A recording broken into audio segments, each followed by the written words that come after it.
Здравствуйте, мои юные друзья, маленькие и не очень маленькие. Надеюсь, у вас хорошее настроение, и вы готовы послушать и посмотреть новую сказку, которую я для вас приготовила. Это сказка о друзьях. Жили-были друзья, и было их раз, два, три, четыре, пять. Пять. Была это зеленая лягушка, попрыгушка, маленькая пятнистая божья коровка, желтый пушистый цыпленок, пип, мышка с маленькой точечкой черного носа и кузнечик. Кузнечик совсем как человечек. Дружили они, вместе время проводили, и все у них было славно, пока как-то раз они не оказались возле реки. А лягушка тут же в реку прыгнула, прыг, и стала из реки квакать да хохотать. Ха-ха-ха, ква-ква-ква, а вы-то плавать и не умеете? Зачем она так, непонятно. Но друзья очень обиделись, что эта лягушка над ними смеется. И стали они думать, что же делать. Думали и придумали.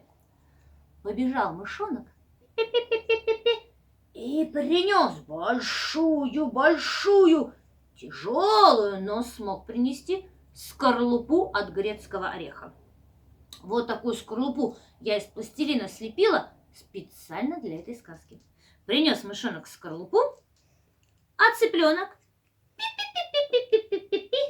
принес в клювике желтый листочек, такой же желтый, как и он сам. Кузнечик-человечек прыг да скок, прискакал обратно с соломинкой. Божья коровка ползала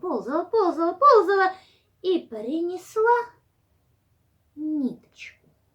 Нитка, скорлупа, листик и соломинка. И закипела у друзей работа.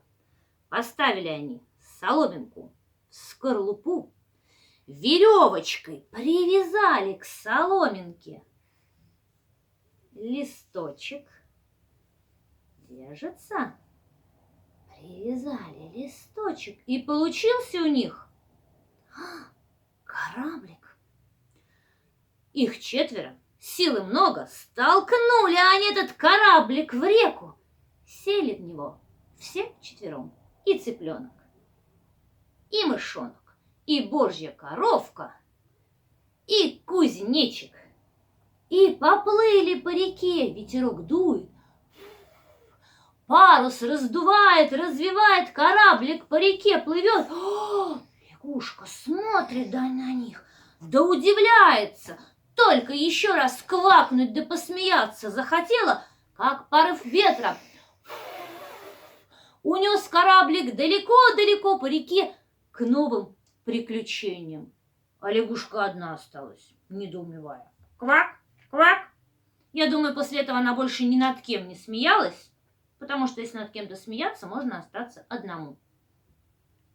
А друзья путешествовали, никто ни над кем не смеялся, и не ссорились они никогда.